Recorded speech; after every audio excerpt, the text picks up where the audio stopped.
our first speaker, which is Piyush. Piyush is going to talk about the 1948 Airmail International Postage Stamp. Piyush, the floor is yours. Thank you, Sandeep. Yeah, hi everyone.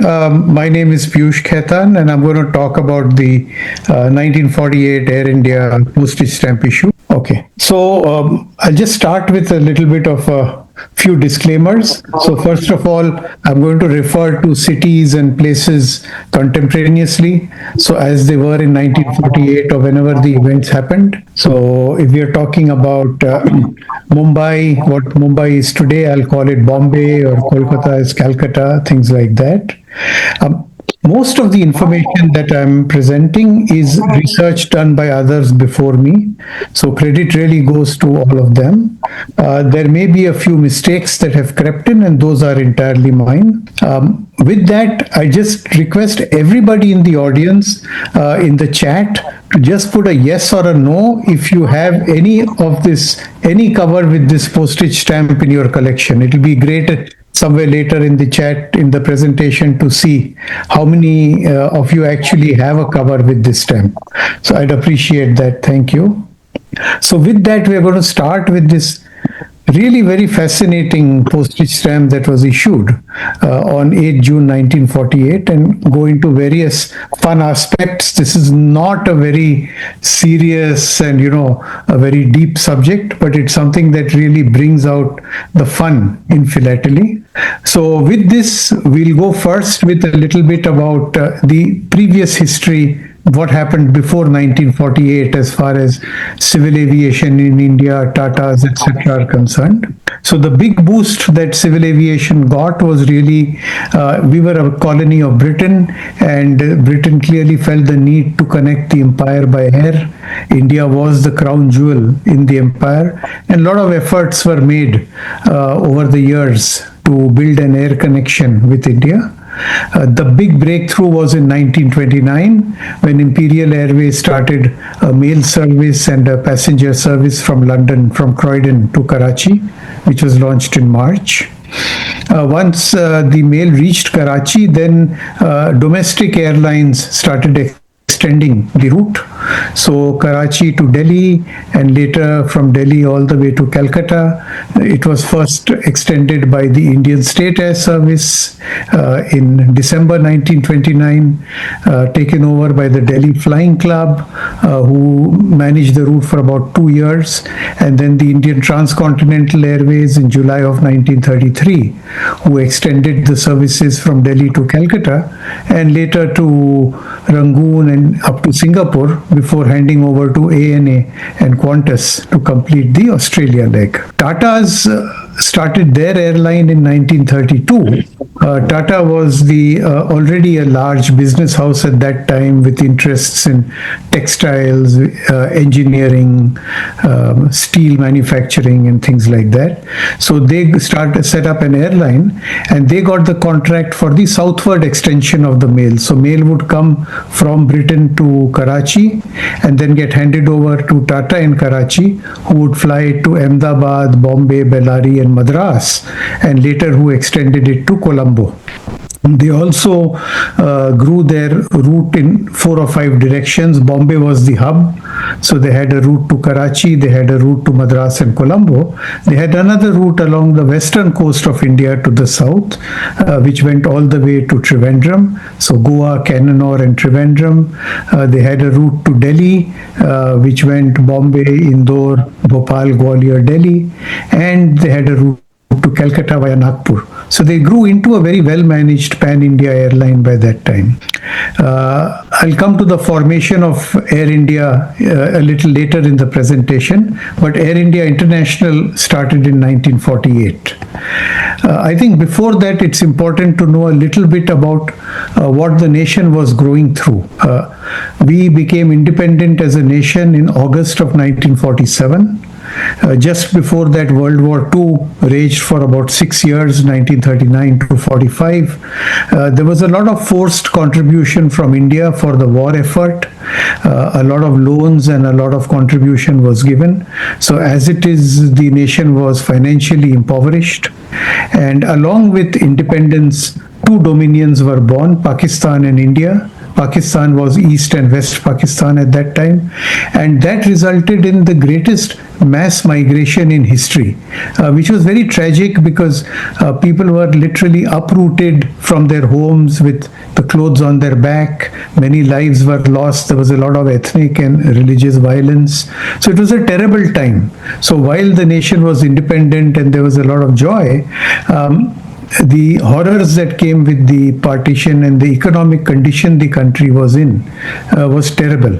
So around early 1948, Mr. Tata wrote to Prime Minister Nehru that, look, since we are now an independent nation, don't you think it's time the Indian flag flew, in different parts of the world? And the best way to do it is to start an international airline. So why don't we do that?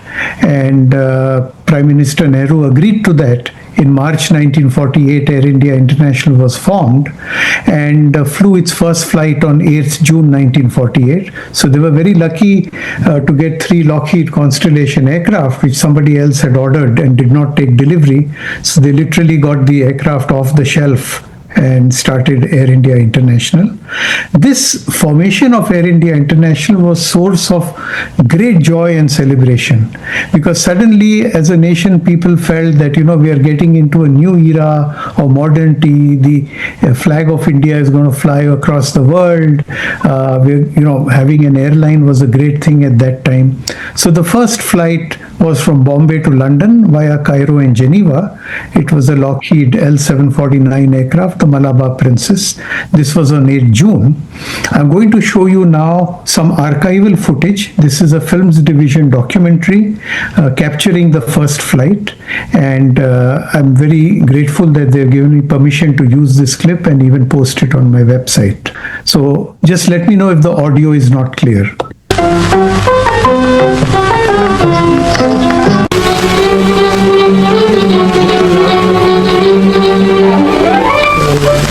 हमारे देश का पहला जहाज Malabar princess England जाने के लिए तैयार खड़ा है। इस जहाज की कंपनी में भारत सरकार का 49% हिस्सा है। टाटा कंपनी के चेयरमैन श्री J.R.D. टाटा ने इस जहाज के बारे में बताते हुए कहा कि मालाबार प्रिंसेस में 42 मुसाफिर आराम से जा सकते हैं। जहाज में खाने पीने के अलावा मुसाफिरों को पूरा आराम पहुंचाने का इंतजाम भी किया गया है। रात के समय मुसाफिरों के सोने का भी इंतजाम है।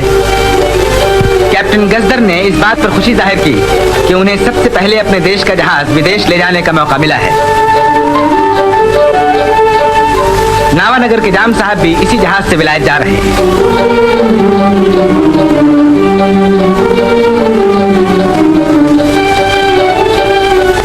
प्रसिद्ध फिल्म निर्माता के मोदी भी अपनी धर्मपत्नी के साथ इसी जहाज से सफर कर रहे हैं।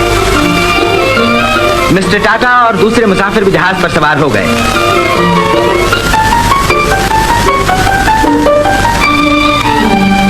आज हिंदुस्तान का सबसे पहला जहाज मुसाफिरों को लेकर विदेश जा रहा है। देश की शुभकामनाएं उसके साथ हैं।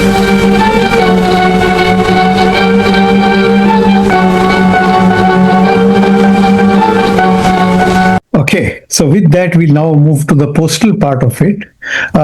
The first set of postage stamps issued in independent India was in November and December 1947. It was a set of 3 stamps, one for the domestic letter rate, one for the foreign surface letter rate, and one was the 12 Anna foreign airmail rate to Britain. The second stamp issued by independent India was the Air India International stamp on 8th of June, which we are going to talk about today.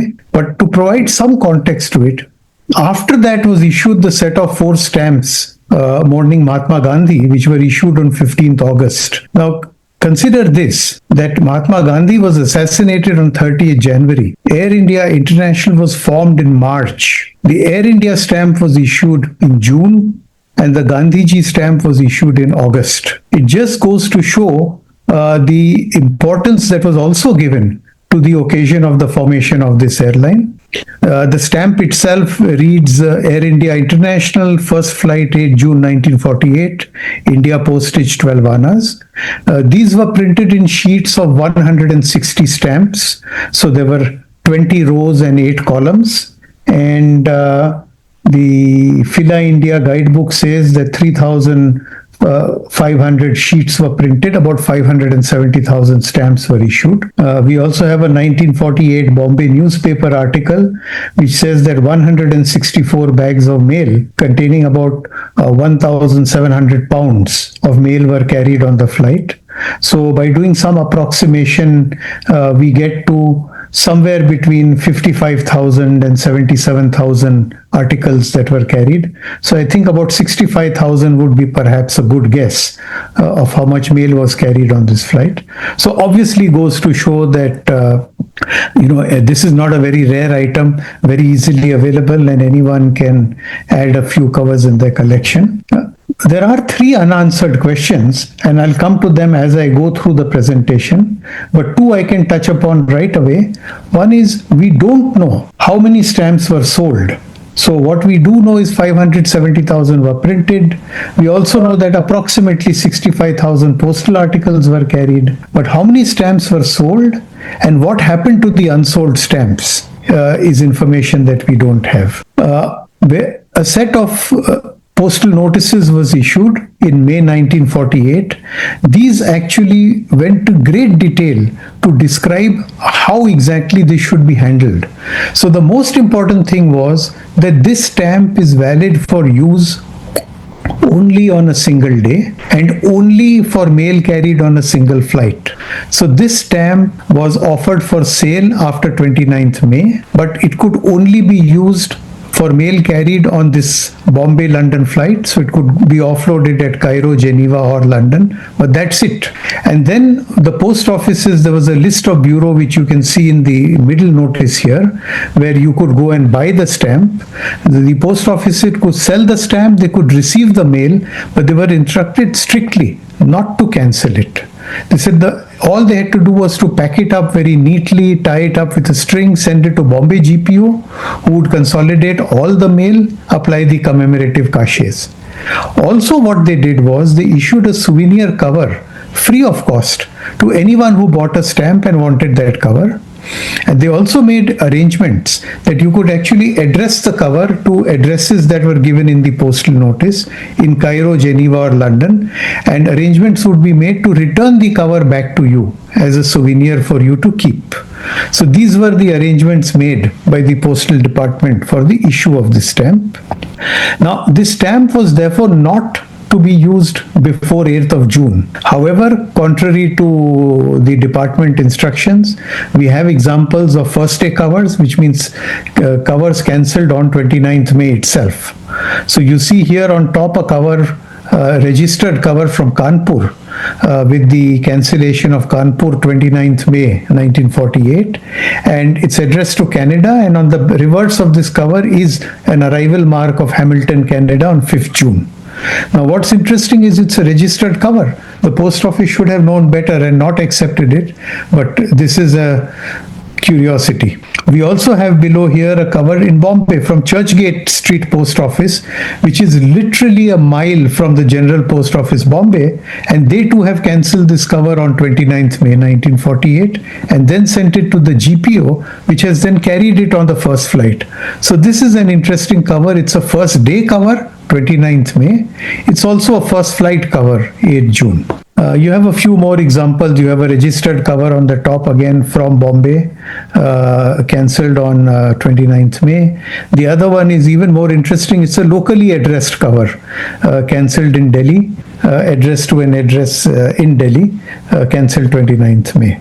Now, while printing this stamp, I mentioned the sheet had 160 stamps per sheet. There were 2 constant errors in the sheet. The one that you see on the left is what we call the broken tail plane variety. So I've enlarged it here. If you see the tail plane, it looks like there's a crack on the leading edge of the tail plane. This is in row number 20 and column number 7. So that's the position where it is repeated in all the sheets. Similarly, there's another variety called the extra porthole. You see this dot here on the fuselage. So people generally call it the extra porthole variety. So as though there's an extra window for passengers to peep out of. That's in row number 10 and column number 6. And these were documented pretty soon after the stamp was issued. So even now, it's surprising when I look at covers for sale on eBay, etc. I occasionally come across covers with these errors. This is an example of the cover that was issued by the Postal Department, which you could get as a souvenir. So on the top left, you see the unused cover, and then you see covers addressed to Cairo, to Switzerland, and to London. Air India also produced covers to commemorate this flight. So on the top left, you see an unused cover. It says Bombay-London inaugural flight, Air India International. So I'll just remind everybody that at that time there were two airlines. Air India Limited was the domestic airline that was owned by Tata. Air India International was a jointly owned airline. It was the first successful example of a public-private partnership where the government of India owned 49% with an option to buy 2% at will, and Tata owned 25% and 26% was owned by other shareholders. So many people think that Air India was a Tata airline, Air India International was a Tata airline and government took it over. That's not true. It started off as a public-private partnership. Again, here we see examples of this souvenir cover flown to Cairo, Geneva, and to England. A lot of collectors printed private covers also to commemorate this first flight to London. So you see here some examples of these covers. Interesting is the cover on the bottom left, which says by Rajput Princess. That was not the plane that flew to London. What flew to London was the Malabar Princess. So Air India had bought 3 of these 749As in March, and the Rajput Princess is the one that was supposed to make the flight. But for some reason later, the Malabar Princess went on the flight. But this cover nevertheless did travel to London on the first flight. Here are examples of some more covers that were used. Of course, if you look at the top right, it's not a private cover, it's a cover with a private cachet. And if you look at the cover on the bottom right, it's not a private cover again. But what I liked about it is all along the edge, you see it's the flag of India. You see the green, the saffron, you see a little bit of the white with the Ashoka chakra in the middle. So it's just, that whole feeling of patriotism and all of that, which was very strong just after independence, has been even brought into this cover by somebody. These are again examples of private covers. The one that you see here on the top left is in Tamil. It says Agaya Tabal, and forgive me if there's anyone who's Tamil speaking, my pronunciation is wrong, but basically means air letter. And you see at the bottom, you see a cover with a souvenir card also that was inserted in it. We're going to come back to this cover later. There's something more interesting about it. A lot of commercial stationery as well. So covers went on the mail. The first one is from the Taj Hotel, maybe a guest staying there. Volcard Brothers, Cadbury Fry, General Electric. Here you see a cover with 15 of these stamps and a 5 rupees and a 4 anna stamp. So that comes to 16 rupees 8 annas. That's the highest known value cover carried on that flight. It was 12 annas for England per half ounce. So this is the 22nd weight stage, 10.5 to 11 ounces. Now, the postage rates were really funny. The rate to England was 12 annas, so the stamp was great. But the airmail rate for Cairo, the combined rate for Cairo was only 10 annas. So all mail going to Cairo with this stamp actually was overstamped by 2 annas. All right. The mail to Switzerland, the combined rate was 14 annas. Many people did not know that. Some who did actually put in the additional 2 anna franking, as you see in the cover on the bottom left. But the cover on the bottom right went to Switzerland with the 12 anna stamp, completely in accordance with the postal notices, but was taxed 50 centimes upon arrival in Bern.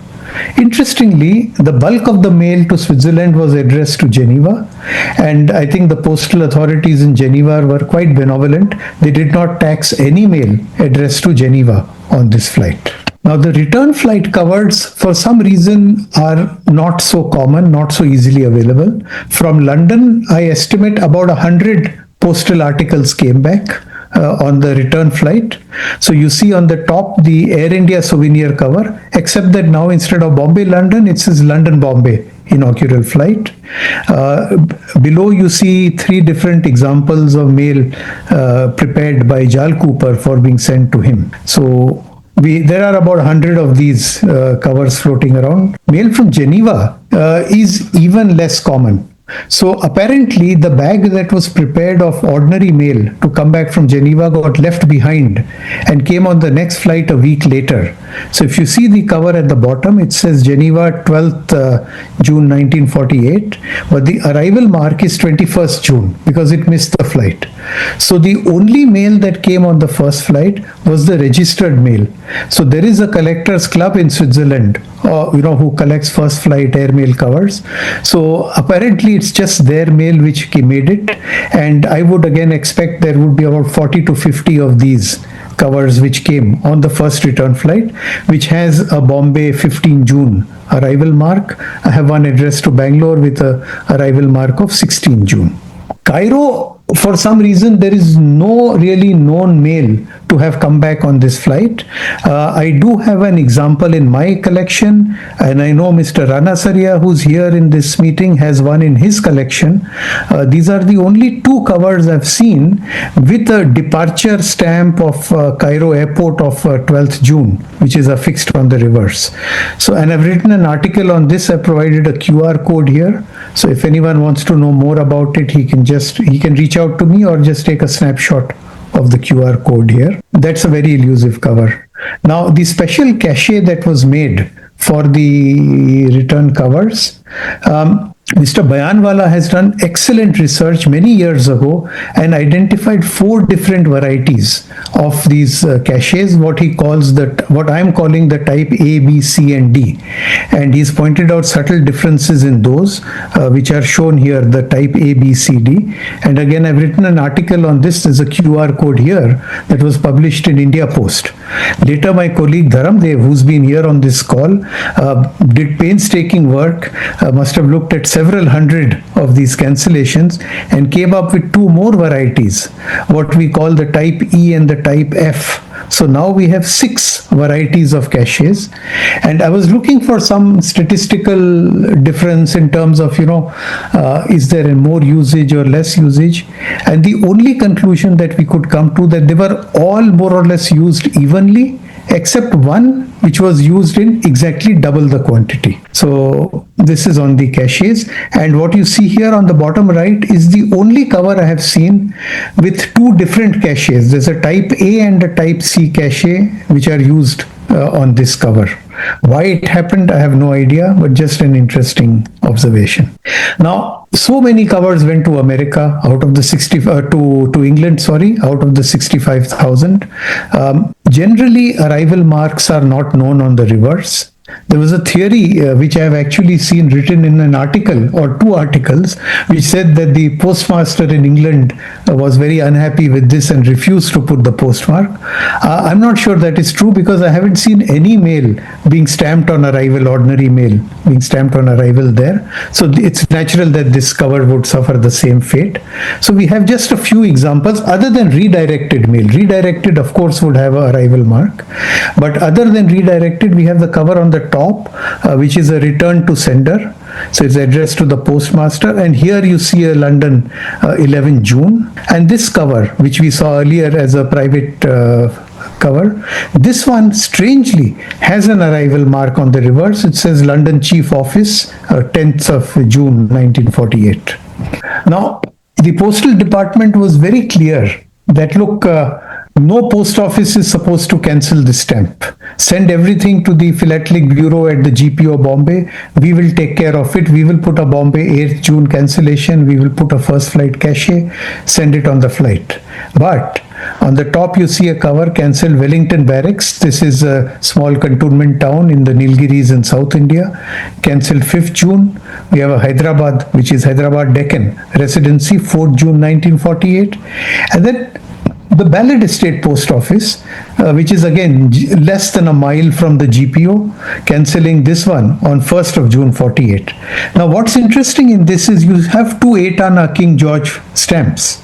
So it's actually franked correctly. 12-anna postage, 4-anna registration, 16 annas, and gone to the Ballard Estate Post Office. But somewhere they've applied one more 12-anna Air India stamp there and also cancelled it 1st of June. This one is really interesting, this cover. This is a very dirty, very grubby looking cover, but I must tell you about it. This is the sender is a gentleman called C.S. Nelson. If you observe carefully, the London address is a label which is fixed on the top. So this cover was originally, when I put a bright light at the back and tried to read what was underneath, it was addressed by Nelson to himself at Bangalore. Okay, and he goes and puts it in the mail on 4th June. The post office puts a box around the stamp, which means invalidates it, delivers it to him in Bangalore, but puts a postage due horseshoe mark and writes 3 anna below that. So 1.5 anna was the letter rate. They charge him double the penalty and return the cover to him. He has to pay 3 anna. There's also Bangalore unpaid cachet at the back. What Mr. Nelson does is affixes this label on top of the cover, addresses it now to London, and without much ado posts it again. And this time it actually reaches Bombay and gets the first flight cachet, and I would assume flies on to London. So again, we have some very interesting covers here. So here you have a first flight cover which is addressed to Geneva. It has the Bombay Post Office 8 June cancellation, the first flight cachet. It has a Geneva 12 June arrival mark on the reverse here, 9th June arrival mark on the reverse. And then it gets returned to the sender. What he then does is on 15th August fixes the Gandhiji stamp, gets it cancelled at the GPO Bombay, and posts it again. And for some reason the post office thinks that this is adequate postage, and without taxing, without doing anything, they send it back to Geneva and it comes back to Bombay. So this cover actually did the trip twice. And the only reason it was not taxed is, I suppose, they considered the 12 anna postage which was already on the cover and the 2 anna additional postage. Below this we see a stamp which was actually cut off from a piece and used to send a cover, to send this letter. The Executive and Liaison Committee of the UPU met in May 49. It's customary for each country to give some souvenir to the other delegates. So in 49, they actually used a block of 4 Air India stamps for the souvenir that was given. What you see on the right is this, it's I would say about 14 inches tall and about 10 inches wide, display made of card. It looks like it's printed at the security press in Nasik. And this was not done just for the Air India stamp. I have these for almost every stamp issued in independent India from 1947 till 1964. There are 2 design changes it undergoes. So this is the one with the Air India stamp. Now, these are examples of covers that actually missed the flight. So they were posted too late. They did not make it on time for the flight, but they still apparently got carried to England. So you have one dated Mussoorie on 4th of June, Tung, which has got a very interesting story, and I'll come to that in a minute. And then Batanagar on 8th of June to Czechoslovakia. All of these covers seem to have made it to their destination. The Tung cover is very interesting. This is a post office in Darjeeling, West Bengal. The cover was sent by Colonel Hannigan.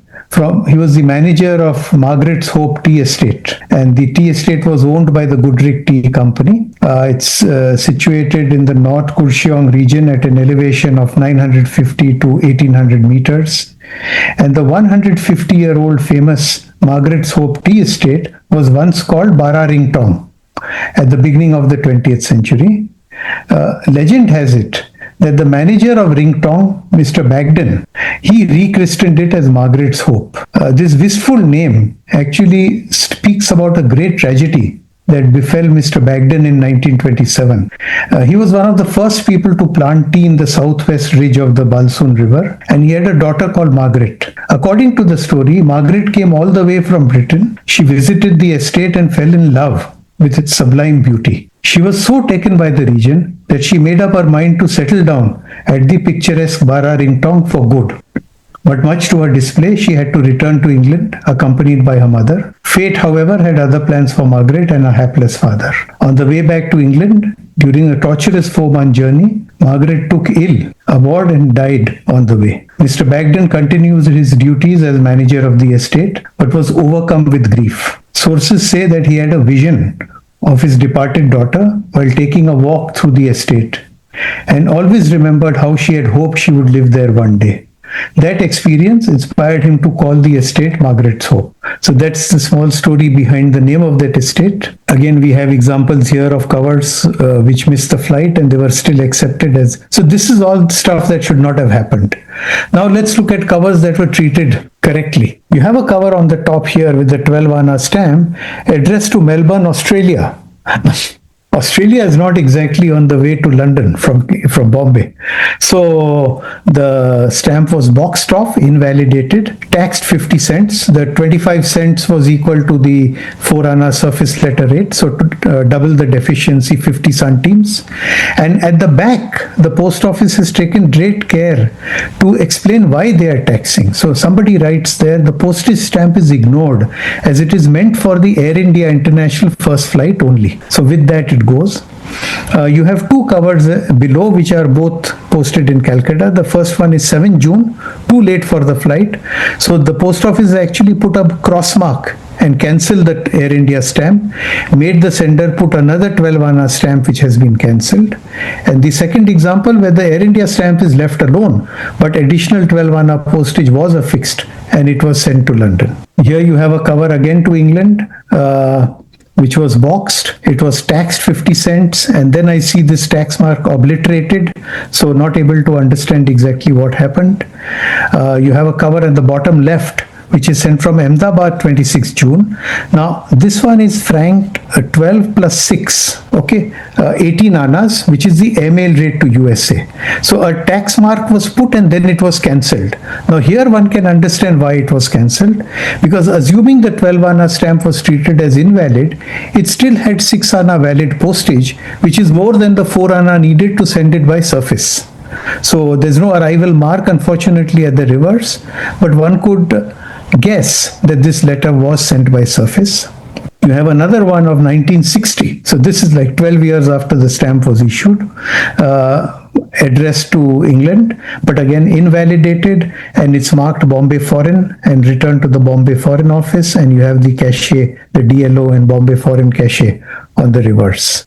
The same thing here again, covers addressed to England, covers addressed to USA, treated correctly, invalidated. Some of these covers were addressed domestically. On the bottom left, you see a souvenir cover addressed to Jhansi. On the bottom right, a cover addressed to Muzaffarpur. Now, what's interesting is what the post office did very kindly was send it to Bombay, affix the cachet. Naturally, it didn't fly to London, and then returned it to the respective addressees.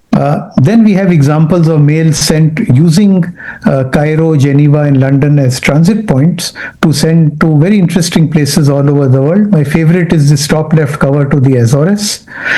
Probably the only cover on this flight to have gone to Azores. One to Jamaica, you have to Prague, to Copenhagen. Similarly, mail originated from all over India. This was so many people all over the country were fascinated. So we see this cover from Ahmedabad, from Bangalore, Chittoor, Darjeeling, Kapurthala, Madhupur, Muzaffarnagar, Tiruvankulam. And then here's a cover from Baroda to Chile, and the one from Calcutta to Christchurch, of course, is addressed to Geneva. And then in Geneva, they say return to sender. It comes to the sender in Calcutta, who's by the time gone to New Zealand. It gets addressed to a post box in New Zealand. He's not there. It gets addressed to another address in New Zealand. So this one certainly went around a lot. Here is again from Hyderabad, the Deccan addressed to Bavaria, one from Lucknow to Howick in South Africa. Early use of the stamp, you have one used in Delhi on 3rd of June, address to Egypt, and arrived actually on 7 June, even before the Air India flight had left, and again registered cover from Connaught Place, Delhi. Later usage, this stamp, again, a lot of people used it much later, and these are examples where the post office accepted it. So you have October 49 from Yatung, Patiala, this you have 1950. My favorite is the cover on the top left, Calcutta, December 1951. I had it in my collection for a couple of years before I realized whom it was addressed to. This is addressed to Professor Niels Bohr, who won the Nobel Prize and was, very closely associated with atomic energy and nuclear research. And he went on to win the Nobel Prize. The sender is even more interesting, is Professor S.N. Bose from Calcutta, who collaborated with Albert Einstein, and they discovered the Bose-Einstein condensate. And he was also slated to win a Nobel Prize, which he unfortunately did not. So again, philately just gets you very interesting stories and things. So this is something I really treasure in my collection. Again, we have examples of usage in 1952, 53, 54, so on. Anyway, the Malabar Princess, which flew the first flight in 1948, unfortunately crashed in November 1950. So it was flying over the Alps, in fact flying over Mont Blanc, attempting to land in Geneva. Now it's a very treacherous and difficult landing, because when you cross the Alps and then you're approaching Geneva, there's a severe downdraft which sucks the plane down, and these aircraft also had a limited ceiling which they could not cross because of air pressure, etc. So it was a very tricky landing, but apparently it could not manage it this time and crashed into the Bosson Glacier. So the crash happens in November 1950. The first recovery party in December goes there, and it's very cold, very inhospitable. They recover one sack of mail, which was picked up in Cairo, addressed to Britain. And what you see here on the top right, an example of the cover with the endorsement that recovered from the air crash in the Alps. It was in such a terrible condition that they put the cover in this ambulance. So this is called an ambulance cover, addressed it to the original addressee, and then went on to send it to him. Later in April next year, when the snow had thawed, then another search party went, and among other things, there were lots of corpses, luggage, debris, all of that. They recovered a fair amount of mail. So what you see on the bottom left is the only known cover with service stamps, which has been recovered from the flight, and this time it has a typewritten slip which has recovered from the Malabar Princess crash in April 1960. Various recoveries, you see it's a glacier, so what happens is over the years as glaciers melt, all kinds of debris, wreckage, baggage, even human remains keep falling down, and among them are postal articles. In fact, there's a 2010 recovery, the cover that you see on the right. This is a group of Scottish school children went hiking, and they found some mail. There were about 40 pieces of mail they recovered, so they took it with them and took it as a class project to try to discover where each of these addressees or their next of kin or descendants were and reach the mail to them. So this is an example of a cover recovered by the Scottish school children 60 years after the crash happened. Tragically, another Air India Boeing 707, the Kanchenjunga, also crashed at almost the same spot, again attempting to land in Geneva, crossing over Mont Blanc into the Bosson Glacier. It crashed again. No survivors. You have here mail that was recovered from the crash of Kanchenjunga. Here there is also conspiracy theory going on that Homi Bhabha, who was the father of the Indian atomic energy program, was flying. He was on that plane. He was going to London and then on to Vienna for the atomic energy conference there. And the conspiracy theory says that it was a CIA plot and they put a bomb aboard the plane. They did not want India to go ahead with an atomic energy program at that time, but nothing is proven, so I would just treat it at this stage as a conspiracy theory. Now, this event was, I had thought for many years, the only time a stamp was issued for use only on one day on one flight. But I later came to know that this actually happened one more time in Suriname, which was formerly Dutch Guyana, just a year later in May 1949, when KLM had its first flight to between Amsterdam and Paramaribo. And here you see that stamp, and you see here the first flight cover on that flight as well. So again, for Air India collectors, this is a great thing to add to your collection. So with this, I come to the end of my presentation, but I'd like to just take a few more minutes to say that Air India really grew as an airline. I think the crowning moment came in when they entered the jet age in 1960, when they introduced the Boeing 707 aircraft. And it really, in the 1960s, 70s, till early 80s, earned a reputation as the finest airline in the world. And no other airline was anywhere close to it in terms of, the modernity of the aircraft, the crew, the training, the in-flight experience. Everything was absolutely fantastic. The other thing, for all of us who've grown up in Bollywood culture, will remember that no Hindi cinema was complete without an airport scene. You had to have somebody getting in a plane or out of the plane. So my favorite is from a Raj Kapoor film, Mera Naam Joker, which shows the Air India Boeing 707. It's a short clip which I'm going to play to you now. Raju, प्रेम की भाषा तो हमने सुनी, बल्कि देखी, मगर ये जाते जाते रूसी भाषा में क्या कह गई? उस्ताद, एक बहुत पुराने गीत की याद दिला गई है।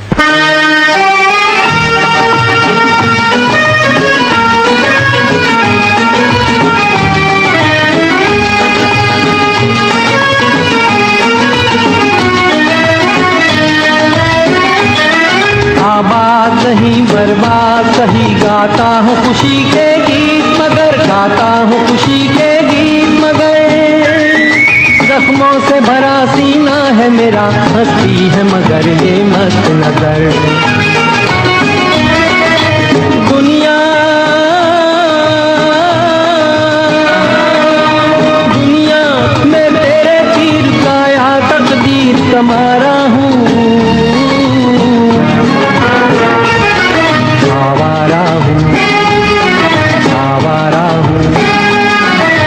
गर्दिश में हूँ, आसमान का तारा हूँ, आवारा हूँ, आवारा हूँ। So with this, I have just one more short clip to show you. This is when Air India got the Boeing 747s in 1971, and by that time had acquired legendary status for its quality of in-flight service, and for just as an airline, it was way above everybody else. They made a promotional film in 1972, 17-minute documentary, which actually won the national award for the best film in that category. Very eminent. It had Muzaffar Ali, who made Umrao Jaan and who made Junoon, was working for Air India at that time and involved in the production. Zafar Hai was the director who directed the film. Music was by Pandit Ram Narayan, and it showed just the Air India aircraft, the crew, etc. So here's a short clip showing the Air India New York office.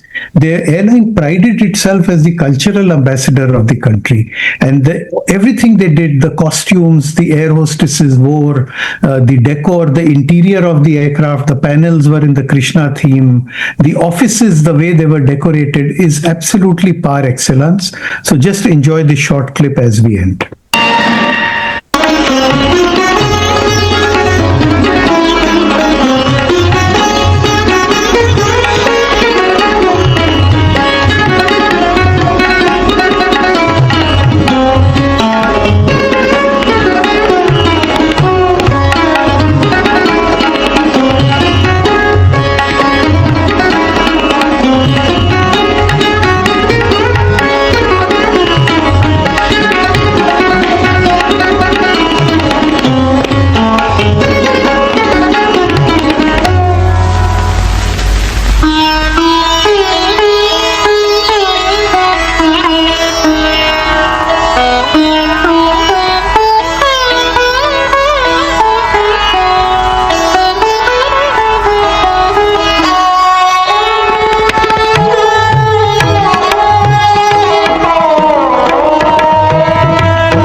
So, just one more fun fact about this film. For some reason, a few years later, by 1976 or 1978, it got abruptly withdrawn. They had made multiple copies of this film. Nobody knows why it was withdrawn, what happened to it. And I believe that the only surviving print of this is with me now. So, with this, thank you very much for your patience and attention. There's a QR code here. I have a website with lots of information related to this flight and other Air India flights. Feel free to take a snap of it and visit it later. And I'll now throw it open to questions. Let me stop sharing. Piyush, thank you for this amazing journey you took us through. That was just amazing. It was simply amazing. And I'm sure everybody will agree to that. That said, let's open it up for questions. You can either type your question in the chat box, or you can raise your hand if you want to stop sharing your. Let's see. I don't think I have the ability. I don't see anybody raising their hand. So we'll just have everybody unmute themselves. If you want to ask a question, if you want to ask Piyush a question, please unmute yourself and just we'll go one by one. I don't see any question in the chat box, so all I see is a bunch of comments, all stating what an excellent presentation. What a treat, Piyush. Thank you again. Yeah, thank you, everybody. Thank you very much. Thank you. So if you don't have any other questions, Martin, do you have a question? No, I don't have any question. I'm ready with my presentation. Any other? I'm going to just wait for another 10, 20 seconds to see if anybody has any questions. If not, we will then move on to our next presentation. But I'll just give everybody a couple more seconds. No problem. Sandeep, I think there is one question from Hemang. Oh, yes. Hemant has a question. It says, interesting session. What was the approximate number of postally traveled covers which might be available today? Yeah. So I would estimate approximately 65,000 postal articles were carried on that flight to Cairo, Geneva, and London put together. Great. Thank you, Piyush. Any other questions? I'll just add to that, Sandeep. Given that all of these were philatelic, it's likely that a high percentage of them would have survived. We have another question from Kaushik. Kaushik writes, the second accident of the flight had Kanchenjunga in its path. Okay, so the name of the Boeing 707 was the Kanchenjunga. So that was the name of the aircraft. It crashed flying over Mont Blanc, attempting to land in Geneva, and crashed in the Boson Glacier. So it had nothing to do with Kanchenjunga. It didn't crash because of it just happens to be the name of the aircraft. Thank you for that clarification. Ravi asks, are there any proofs, essays, or specimens known of this stamp? Not to me. Then I think it may be safe to say that if you don't know of any, then chances are they don't exist. Any other questions? If not, then we will move on to our next presentation.